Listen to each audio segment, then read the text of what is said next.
So when I was 18, I'd been dating this girl for a while. She was a stripper. Oh, and for any of you girls who take offense at that word, I don't mean any offense at it. She called herself a stripper, so that's, I mean, if you wouldn't be called an exotic dancer, you're an exotic dancer. She was a stripper. She called herself a stripper, so she's a stripper. Okay. Okay. Anyway, I've been dating this stripper for a while, and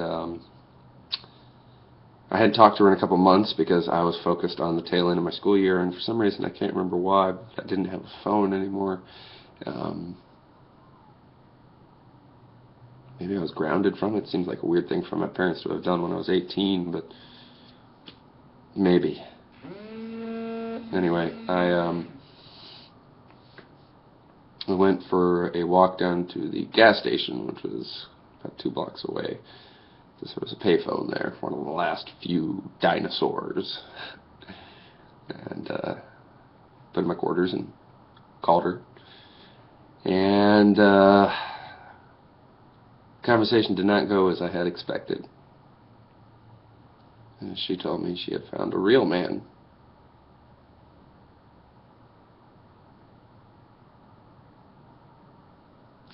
I'll spare you the rest. Suffice it to say, it was crushing. Crushing words, say Frank. So I went for a walk, as I often do when I feel like I don't deserve to be anywhere.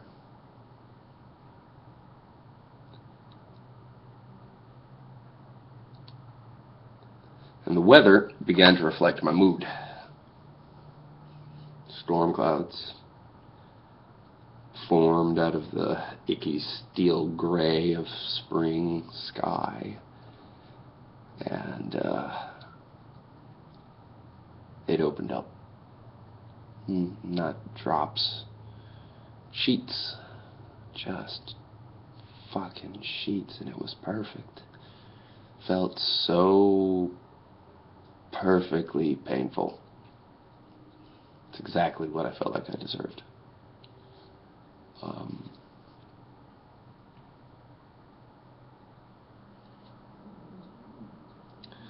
I remember at one point I dropped to my knees. My shins covered in mud. And I, in that dramatic style, tilted my head back and lifted my arms up to the sky as if to say, why me? What have I done? Why do I deserve this? And there was no response. Would you really expect one?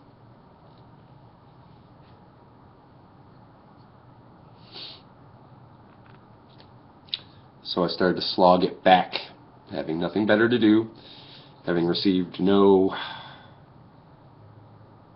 absolution, validation, having received nothing. I tromped on back. Stopped at that gas station on the way to get me a soda, because I wanted that at that moment. I wanted something physical to cheer me up. Grabbed the soda, got in line, stood in line for a while, and when I got to the counter, I had left my wallet at home. And worse than that, while fishing around in my pockets, I realized I left my keys at home too. So here I am, 18, recently dumped, no wallet, no keys, soaked to the bone, muddy halfway to the waist, and I'm standing there in the middle of break time with my wet, muddy hands wrapped around a Mountain Dew bottle, desperately trying to find some money to pay for.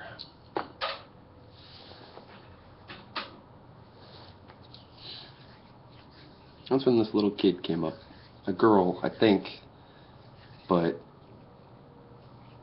she was at that age where it's hard to tell. That kind of curly blonde hair. And she reached into her pocket and she pulled out one of those old butterscotch candies, the kind that your grandmother would give you. And she'd have a little jar of them sitting on her coffee table that had been sitting there for 10 years, and all the candies have like formed into one weird sculpture. I don't know where this kid got it, presumably from her grandma, I guess. I don't know, but she, at that moment, I'm a 3-year-old, was willing to share that with me because she could tell how bad I was hurting, and she wanted to make it better. It worked. I think that if that moment had happened under different circumstances, if I had been having just another any old day, and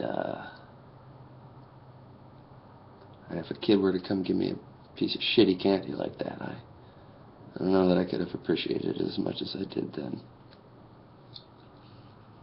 Pain is there for a reason.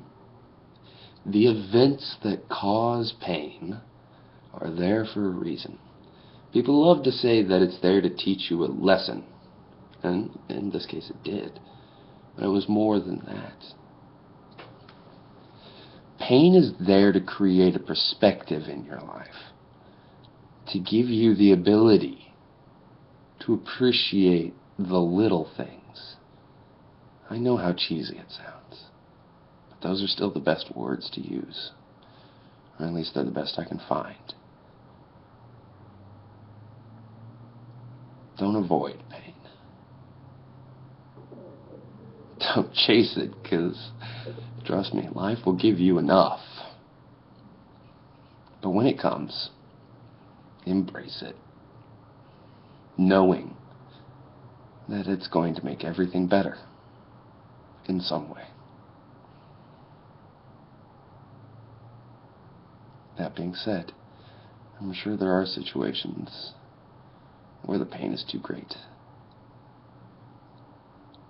where my advice means nothing.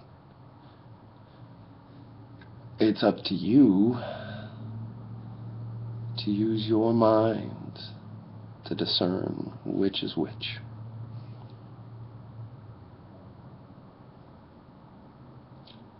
I love you all.